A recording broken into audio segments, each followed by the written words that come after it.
You know how they say you can tell a lot about a person from their Hinge profile? Well, I thought I was pretty good at it until I matched with Jeremy. At first glance, he seemed like a catch. Cute, a little nerdy, loved dogs, and had this weird obsession with horror movies that I found oddly endearing. I swiped right, and to my surprise, he swiped back almost immediately. We started chatting, and the conversation flowed smoothly. No red flags yet. Just a couple of nerds bonding over our favorite jump scares and plot twists. After a week of messaging back and forth, we decided to meet up. Jeremy suggested a local bar that had a horror-themed trivia night. Seemed perfect, right? I showed up wearing my favorite band tee and jeans, feeling pretty confident. The bar was dimly lit, and the walls were plastered with posters of classic horror films.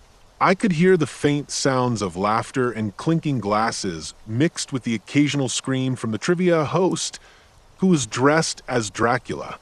I spotted Jeremy right away. He was sitting at the bar, nervously tapping his fingers on a shot glass. He looked even cuter in person, with his messy hair and those thick-rimmed glasses. I waved and made my way over, trying to ignore the slight flutter in my stomach. We ordered drinks and started talking, and honestly, it was great. We laughed over trivia questions and shared our favorite horror movie moments. But as the night wore on, I started to notice some odd things. For one, Jeremy kept glancing at his phone every few minutes, like he was waiting for something or someone. Each time he looked down, his expression would shift from relaxed to anxious. I tried to brush it off, thinking maybe he was just nervous about the date. But then he started talking about his ex-girlfriend in this weird, obsessive way. It wasn't just casual reminiscing, it felt like he was still deeply affected by their breakup. He mentioned her name almost as if it were a spell, and every time he did, the energy shifted around us. I could tell he was trying to be charming, but there was an undercurrent of something unsettling. Things got weirder when he pulled out his phone to show me pictures he had of her. "Look, isn't she stunning?" he said, scrolling through her social media. I smiled awkwardly, trying to be polite. But the photos were all staged, like he had been following her around, capturing her every move. I laughed it off, joking about the lengths some people go to for love, but inside, I felt a shiver run down my spine. As the night progressed, I noticed that the trivia questions were getting less interesting to him. He was still engaged, but his focus seemed to drift. He started talking about his collection of horror memorabilia, but the way he spoke about it felt more like a confession than a casual chat. I have a life-sized replica of Michael Myers in my living room. I bought it after she left me. It's like, I don't know, a reminder that I can't let go. The words hung in the air, heavy and uncomfortable. By this point, I wanted to leave, but I didn't want to be rude. I figured I'd just endure it a little longer, maybe even make a joke to lighten the mood. But then, out of nowhere, Jeremy leaned in closer, his voice dropping to a conspiratorial whisper. You know, I sometimes think about what it would be like to have a horror movie date night with her again. I mean, everything was perfect back then. Just the two of us, wrapped up in blankets, watching the scariest movies. I forced a laugh, but inside, I felt a cold dread creeping in. It was as if he was still living in that moment, like he hadn't moved on at all. Just when I thought it couldn't get any weirder, he pulled out a small, ornate box from his backpack. I was taken aback. It looked like something you'd find in a horror film prop store. "Want to see something cool?" he asked, his eyes gleaming with a strange excitement. I hesitated, but curiosity got the better of me. He opened the box to reveal a collection of what looked like tiny dolls, all with different expressions. Some were smiling, others were crying, and a few looked downright terrified. "They're my emotional support dolls," he said, as if that explained everything. "Each one represents a different part of me." I stared at them, feeling a mix of fascination and horror. "Okay, that's interesting," I managed to say, but as he went on about how he talks to them when he's feeling low, I felt like I was peering into the depths of someone's psyche that I had no business seeing. After a few more awkward moments, I decided it was time to go. I made a half-hearted excuse about needing to get up early, and Jeremy's expression turned almost pleading. "Can I walk you to your car?" he asked. I felt a surge of anxiety, but nodded anyway, thinking it would be polite. We stepped out into the cool night air, the bar's neon lights flickering behind us. As we walked, I noticed he kept glancing around as if he was looking for something. I felt a chill creep down my spine. When we reached my car, he leaned against it, blocking my way. "You know, I really enjoyed tonight," he said, but his voice had taken on a different tone. "I feel like we have a real connection." I smiled weakly. "Yeah, it was fun."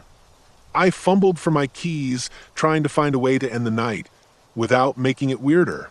But then he leaned closer, and I could smell the alcohol on his breath. "I'd love to see you again. Maybe we can have a horror movie marathon at my place?" My stomach dropped. I could feel his gaze intensifying, and the playful, nerdy guy I'd met earlier felt like a distant memory. I shook my head. "Thanks, but I think I'm good." His expression shifted from hopeful to something darker. "You don't know what you're missing," he said, his voice low. "I have the perfect collection of movies. You'd love it." I forced a smile, heart racing. "I really need to go." I slipped into my car and locked the doors, watching as he took a step back. The look in his eyes sent a jolt of panic through me. I started the engine, not taking my eyes off him as I backed out of my spot and drove away, my heart pounding. As I left the parking lot, I couldn't shake the feeling that I had narrowly escaped something deeply unsettling. Jeremy had started as a fun date, but somehow morphed into a character straight out of a horror movie. I couldn't help but feel that I had just scratched the surface of something much darker.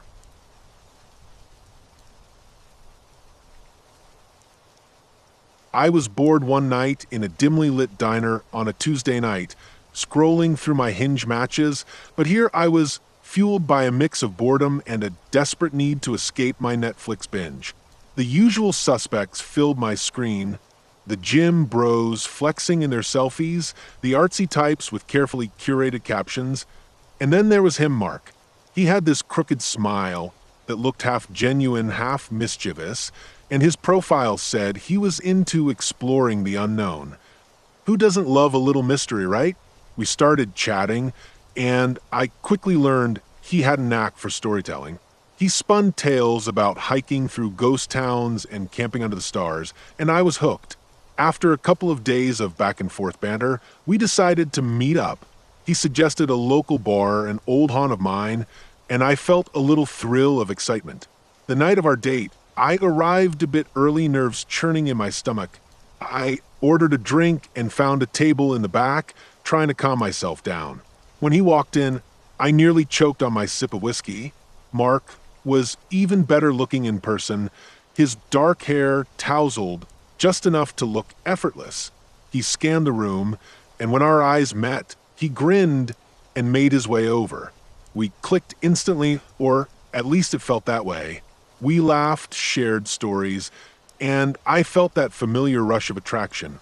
He leaned in closer, and I could smell his cologne, a bit musky, but strangely comforting. As the night wore on, I noticed that he had a way of dominating the conversation, steering it towards dark and twisted topics. He told me about his fascination with true crime, how he believed that the best stories are the ones that make your skin crawl. I found it oddly charming, even though a little part of me was put off by his intensity. After a few rounds of drinks, he suggested we head back to his place. It seemed reasonable enough. We were both feeling the buzz, and the chemistry was palpable. I didn't bother to think about it too much, which, looking back, was probably a mistake. His apartment was a reflection of him. Dark, a little chaotic, but intriguing. Dimly lit by a few scattered lamps, it had this eclectic vibe with mismatched furniture and strange art on the walls. I felt like I had stepped into a different world. He poured us both a glass of some fancy whiskey, and we settled on his couch, the atmosphere thick with anticipation. As we talked, I noticed something peculiar. He had this odd collection of vintage cameras on a shelf nearby, along with old newspaper clippings that screamed creepy, I tried to steer the conversation away from the eeriness of his decor, but Mark just leaned into it, talking about how he loved to capture the moments most people overlook. My heart raced, not in a romantic way, but more like a warning bell ringing in the back of my mind. In the midst of our conversation, he pulled out a small notebook and began scribbling something down. When I asked what he was doing, he looked up with that crooked smile again and said, "Just making notes for my next story." My stomach twisted. I didn't know if he was kidding or serious, but it felt off. The whiskey was hitting me hard, and my instincts were starting to scream that I should probably leave. But then he leaned in closer, his hand brushing against mine, and I felt that familiar spark again. We kissed, and for a brief moment, everything else faded away. But the moment was fleeting. He pulled back and stared into my eyes, a strange intensity behind his gaze. "Do you believe in the supernatural?" he asked suddenly. I laughed it off, not wanting to dive into that rabbit hole. But he didn't seem to take my lighthearted response well. I mean, think about it. All the stories, the legends, they're all rooted in something real. He started talking about a local urban legend, a story about a girl who went missing in the woods near his favorite hiking spot. I could tell he was enjoying the fear he was instilling in me, and it made me uneasy. At that point, I tried to steer the conversation back to safer waters, but he wasn't having it. He leaned closer, his breath warm against my skin, and whispered, "What if I told you, I think I know what happened to her?" I froze. My heart raced as I tried to decipher whether he was joking or if he was serious. "You're kidding, right?" I managed to say, half laughing, half worried, but the look in his eyes told me he wasn't. He pulled out his phone and showed me a series of photos he had taken during his hikes, pictures of abandoned cabins, eerie landscapes, and a spot that looked suspiciously like the woods from the story he'd just recounted. "Mark, this is really weird," I said, my voice shaking a little. He just grinned, clearly enjoying the effect he was having on me. I glanced at the clock on the wall, realizing how late it had gotten. I stood up, a sudden wave of panic, making me feel lightheaded. "I think I should get going." He didn't move. Instead, he studied me with that unsettling gaze. "You don't have to leave yet. I have more stories to tell." "No, really, I started, but he interrupted me, getting up and stepping closer. "Stay. I promise you'll want to hear this. I have something special to show you." The hair on the back of my neck stood up. I took a step back, my heart pounding. "I think I should go." For a moment, he looked almost disappointed, but then that crooked smile returned. "All right, but just know that I'll be thinking about you when I'm out there, trying to uncover the truth." Somehow, I made it out of that apartment and into the cool night air, my breath coming in quick bursts. I hurried to my car, feeling that familiar knot of anxiety twist in my stomach. As I drove home, I couldn't shake the feeling that I had narrowly escaped something dark and twisted. I didn't know if he was just eccentric or genuinely dangerous, but I had a feeling I wouldn't be swiping right on any more explorers anytime soon. This is how my search for love would lead me into a nightmare that felt more like a horror movie than a romantic comedy, but here we are. So, picture this. It's a Tuesday night, and I'm scrolling through Hinge while eating leftover pizza, swiping right on anything that doesn't look like a serial killer. That's when I stumbled upon Mark. He had this killer smile, a goofy little dog in his pics, and he was into all the same nerdy stuff I was. I thought, what's the worst that could happen? Spoiler alert. We matched, and the conversation started off like any other. Typical icebreakers, a few light jokes, and before I knew it, we were chatting about our favorite movies and debating whether pineapple belongs on pizza. It does, by the way. Things escalated quickly. Mark was charming, and his texts were so witty that I couldn't help but laugh out loud while trying to figure out if I was actually falling for him or if it was just the pizza talking. After a couple of days of texting, Mark suggested we meet up. He proposed a cozy little cafe downtown, and I was all in. I spent hours agonizing over my outfit, finally settling on this cute sundress that I thought would impress him. The day of the date, I was a bundle of nerves and excitement. I arrived at the cafe, my heart racing in my chest, and scanned the room for him. He was sitting at a table in the corner, his smile just as charming in person as it was in his photos. We talked and laughed for hours, sharing stories about our lives, our quirky families, and our weird obsessions. He was funny, attentive, and genuinely seemed interested in everything I had to say. I felt myself relax and actually enjoy the moment. But, like all good things, it came to an end too soon. As we were leaving, he asked if I wanted to go for a walk in the nearby park. I agreed, still feeling that warm glow of a successful first date. We strolled through the park, and the sun was setting, casting this golden light all around us. It felt magical, like a scene out of a rom-com, but then something shifted. Mark started talking about his ex-girlfriend. At first, it was casual, but then he got a little too animated, recounting how she supposedly betrayed him. There was a fire in his eyes that I hadn't noticed before, and suddenly I felt a chill run down my spine. "Can you believe she just up and left me?" he said, his voice dripping with bitterness. "She didn't even have the guts to tell me to my face. Just ghosted me. People suck, you know?" I nodded, trying to keep things light, but the atmosphere had changed. I could feel the tension creeping in like a thick fog. "Yeah, that really sucks. But, not everyone is like that," I said, hoping to steer the conversation back to safer waters. He didn't take the hint. His eyes narrowed and his expression darkened. "You think so? People are just out for themselves. You have to watch your back, especially with women. They'll use you, then toss you aside." My stomach twisted. I laughed, nervously trying to brush it off, but the vibe was off. "Not all women are like that. I mean, I'm not here to use you," I said, half joking, trying to lighten the mood. But he didn't laugh. Instead, he leaned in closer, and I could smell the faint hint of alcohol on his breath. "Yeah, well, you're different, right? You're not like the others. I can tell."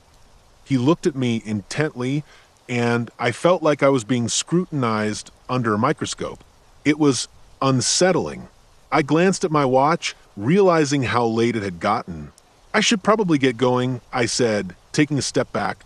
He reached out to grab my arm, his grip surprisingly tight. "Just one more walk, okay? I promise I won't bite." There was something in his tone that made my skin crawl, but I didn't want to seem rude. So I forced a smile and agreed. As we walked further into the park, the path became less lit, the shadows stretching out like dark fingers. I could feel a nagging unease creeping in. We were walking in silence now, and all I could think about was how I wanted to get back to my car. My instincts were screaming at me, but I tried to reason with myself. He's just a guy, right? It's just a date. But then he stopped. It's crazy how people don't really understand the darkness in others," he said, his voice low and almost conspiratorial. "You ever feel like you could just snap?" I laughed awkwardly, the sound echoing into the empty space around us. No? That sounds a bit extreme." He didn't laugh back. Instead, he got closer, invading my personal space. "Well, sometimes I think about it. How easy it would be to just disappear someone." I froze, my heart racing. Was he serious? I chuckled nervously, trying to brush it off again. "Okay, that's a little creepy." But he wasn't done. I mean, think about it. People are just disposable. You could make them vanish and nobody would care. It's a jungle out here. I took a step back, my mind racing. "Okay, Mark, this is getting a little weird. I think I should head home." He looked at me, and for a moment, I saw something dark flicker in his eyes. "You're not scared of me, are you?" I forced a smile, trying to mask my panic. "No, just tired. It's been a long night." The tension hung in the air, thick and suffocating. I turned on my heel and made a beeline for my car, my heart pounding in my chest. I could hear him call out behind me, but I didn't look back. I fumbled with my keys, my hands shaking, and finally jumped into my car, locking the door as I slid into the seat. As I drove away, I glanced in the rearview mirror. Mark was still standing there watching me leave, and it felt like I was being chased by shadows. I couldn't shake the feeling that I had just escaped something dangerous, something that was lurking beneath that charming exterior.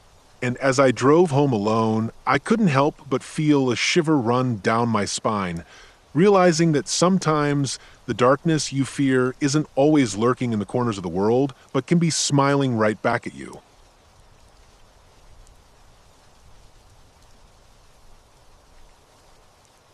I remember that day I'd find myself hiding in a bathroom, clutching my phone like a lifeline while a stranger paced outside the door, muttering to himself.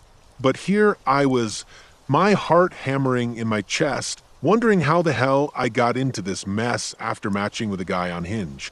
It all started pretty innocently. I was scrolling through the app one Friday night, just looking for someone to share a drink with. I came across Mark's profile. He looked cute enough, dark hair, a charming smile, and those deep-set eyes that seemed to have a glimmer of mischief. His prompts were witty, and he had a love for old horror movies, which is basically my bread and butter. We matched, exchanged a few flirty messages, and soon we were planning to meet up at a bar downtown. I arrived early, a little jittery but excited. I ordered a whiskey and settled into a corner booth, watching the crowd. Mark arrived shortly after, and I wasn't disappointed. He looked even better in person, wearing a snug black tee that showed off his arms. We hugged, and I could smell the faintest hint of cologne mixed with something earthy. It was nice. We started talking, and the conversation flowed easily. I thought we were hitting it off.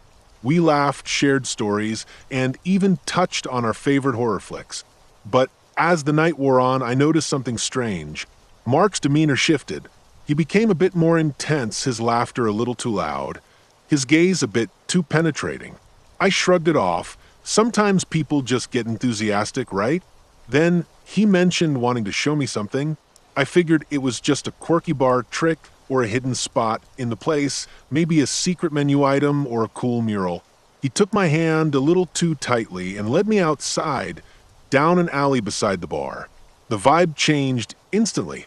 The laughter faded into an eerie silence, and the dim lights from the street barely reached us. I felt a shiver run down my spine. "Just this way," he said, pulling me along. I hesitated, my instincts kicking in. Where are we going?" I asked, trying to keep my voice light, but feeling the tension in my throat. "You'll see," he replied, a strange gleam in his eye. He pulled me further into the alley, and my heart raced. I tried to laugh it off, but my mind was screaming at me to turn back. We reached a small, dimly lit courtyard. In the middle stood a rusty old dumpster, and I could see flickering lights from what looked like a makeshift art installation. "Isn't this cool?" he said, his voice a little too enthusiastic. I forced a smile, but the excitement didn't reach my eyes. "Yeah, super cool," I said, glancing around. There was a weird smell in the air, and I suddenly felt trapped. I glanced back toward the bar, the warm lights now feeling like a distant memory. "Come on, let's check it out." He moved toward the installation, and I followed, my feet feeling heavy. As we got closer, I realized it was a collection of photographs, disturbing images of people, some in various states of distress or horror. My stomach dropped. "What the hell is this?" I said, stepping back. "It's art," he said, his voice a mix of pride and something darker. "It's about fear, raw human emotion. I took these myself." I felt a chill creep up my spine. "You took these?" I asked, my voice barely a whisper. "Where did you find these people?" He laughed, but it wasn't a friendly sound. You wouldn't believe the lengths people go for a good shot. I took another step back, my instinct screaming at me to leave. "Okay, this is a little too intense for me. I think I should go back inside," I said, trying to sound casual, but feeling the urgency in my voice. "Don't go yet," he said, and suddenly he was right in front of me, blocking my path. The smile was gone, replaced by something darker. I want to show you my favorite one. I felt the color drain from my face. "Mark, I really need to go back," I said, my voice trembling. "No, wait. Just look." He pulled out his phone, swiping through images until he found one that made my stomach churn. It was a close-up of a woman, bound and terrified, her eyes wide with panic. "This one is special. I got it just before she realized what was happening." I felt like the ground had dropped from beneath me. "What do you mean?" Before she realized, I managed to stammer. He leaned in closer, his breath hot against my face. "You see, people are always so afraid of the dark, but it's the light that reveals the truth. I like to capture those moments before the light fades." I was shaking now, my body screaming at me to run. I turned, trying to push past him, but he grabbed my arm, his grip like iron. "I just want to show you something else," he insisted, his voice rising with an unsettling excitement. I wrenched my arm free and bolted back down the alley, hearing his footsteps pounding behind me. My breath was coming in ragged gasps as I sprinted toward the bar, praying that the crowd would swallow me up. I burst through the door, my heart racing, and I didn't stop until I was back inside, surrounded by the noise and warmth of people. I didn't look back. I just ordered another drink, my hands trembling, hoping against hope that I'd never see Mark again. But in the pit of my stomach, I knew that I'd probably think about that night for a long time, wondering what would have happened if I hadn't run. I never thought swiping right would lead me to a guy who made me question reality itself. But here we are. It all started on a rainy Wednesday evening when I was scrolling through Hinge, half-heartedly looking for a distraction from my boring work week. I came across this profile of a guy named Jake. He had this wild, tousled hair and a smile that looked like he'd just finished a great joke. His bio was simple, something about loving the outdoors and his dog, Max Basic, but I thought, hey, I could use some fresh air and a cute dog in my life, so I swiped right. We matched fairly quickly, and before I knew it, we were texting back and forth. He seemed cool, a little quirky, but not in a bad way. We decided to meet up for drinks that Friday at a bar downtown, and I was surprisingly excited. I showed up and immediately spotted him at a table, nursing a beer and staring at his phone like he was reading the latest news. I waved, and he looked up, flashing that same goofy grin. The first hour was great. He was funny, chatty, and his dog stories were endearing. He told me about how Max had once stolen his sandwich right off the kitchen counter and then proceeded to run around the yard like he was in a race. I laughed, and everything felt light and easy. But then, as the conversation progressed, things took a weird turn. I don't even know how it happened, but suddenly we were talking about conspiracy theories. Jake leaned in closer, his voice dropping to a conspiratorial whisper. "Do you believe in the whole moon landing being fake thing?" He asked, eyes wide with enthusiasm. I chuckled, thinking he was joking, but he was dead serious.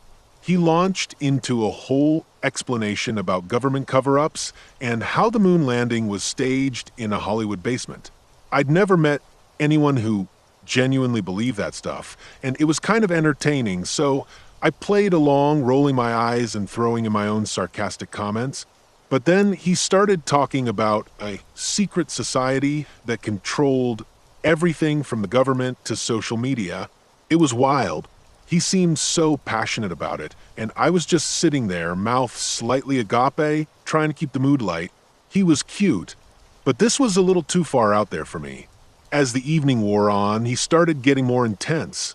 He told me that there were cameras everywhere, watching our every move. "They know who you are, where you live," he said, leaning in, and I could see the glint of something in his eyes. It wasn't just enthusiasm. It felt like he was genuinely scared. I laughed, nervously, trying to steer the conversation back to safer topics, but it was like he was in a trance, spiraling deeper into his theories. After a couple of hours, I decided I'd had enough.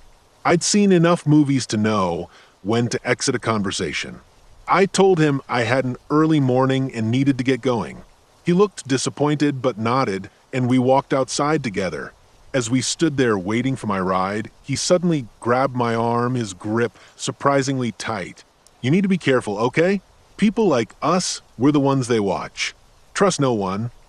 I tried to laugh it off, but the look in his eyes made me feel like I was standing on the edge of a cliff. I managed to pull away, and just as my ride pulled up, I threw him a wave and hopped in, my heart racing. The next day, I figured it was just a weird date and decided not to think too much about it. But Jake texted me again, and I felt a mix of curiosity and dread. He wanted to meet up again, and against my better judgment, I agreed. I thought maybe it was just a one-off weird night, and that maybe I could get to know the fun guy I'd met first.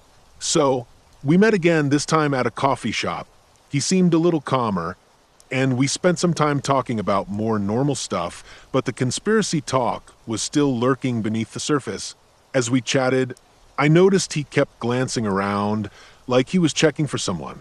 I laughed, thinking he was just being paranoid again. But then, out of nowhere, he leaned in close and whispered, "I think they're watching us." I froze, my coffee halfway to my lips. He pointed toward the corner of the shop, and I turned to see a guy sitting alone, staring at us. The guy looked completely normal, but something about the way Jake was acting made my skin crawl. "Who?" I asked, trying to sound casual, but Jake was already standing up, his eyes wild. "Let's get out of here," he said, grabbing my hand and dragging me out of the coffee shop. I was too stunned to resist. We stepped outside, and I looked around confused. "What's happening?" I managed to ask. Jake's eyes were darting around like a hawk. "We need to go somewhere safe." I started to feel the panic welling up inside me. This wasn't just a quirky guy anymore. He was acting like he was genuinely terrified. Before I knew it, I was in his car, and he was driving like a maniac. He kept glancing in the rearview mirror, muttering under his breath about being followed. I wanted to tell him to pull over and let me out, but I was too scared of what he might do. My heart was pounding, and I could feel the adrenaline surging through my veins. We drove for what felt like an eternity until we ended up in a secluded parking lot far from the coffee shop. Jake turned off the engine and took a deep breath, his eyes wide and frantic. "We're safe here," he said, but I could hear the tremor in his voice. I looked out the window, scanning the darkened area, feeling completely lost. "What is going on?" I asked again, my voice barely above a whisper. He turned to me, and for a moment, I saw the guy I had met on our first date. But then it was gone, replaced by something darker. "They're always watching," he said, leaning closer, and I saw the sweat glistening on his forehead. "You have to trust me." Trust him? I didn't know what to do. I felt trapped, and the reality of the situation hit me like a ton of bricks. I finally managed to muster the courage to speak. "I think I need to go home." His face fell, and a flicker of something like desperation crossed his features. "No, it's not safe. You don't understand." I was shaking my head, panic bubbling up inside me. "I'm calling a ride," I said, fumbling for my phone. But before I could hit the button, he snatched it from my hand, tossing it into the back seat. "Please, just listen to me," he begged, and I could see the fear in his eyes. "You have to believe me. They're everywhere. If you leave now..." I didn't stick around to hear the rest. I opened the door and bolted, my heart racing as I ran into the night, not looking back. I could hear him calling after me, but I didn't stop. I didn't know where I was going, but I had to get away from him. I finally found a corner store that was still open and ducked inside. Breathing heavily, I glanced back outside, half expecting to see him following me, but he was gone. I bought a bottle of water and walked home, trying to process what had just happened. That night, I locked my doors, pulled the curtains shut, and turned off my phone. I didn't sleep at all, and even days later, I still felt like I was being watched. Jake disappeared from my mind, a ghost of a bad decision haunting me. I deleted Hinge and swore off dating apps for good, but I still wonder about him sometimes. What if he was right? What if someone really was watching? It's a thought that lingers, heavy and unsettling, a reminder that sometimes reality can be stranger than fiction.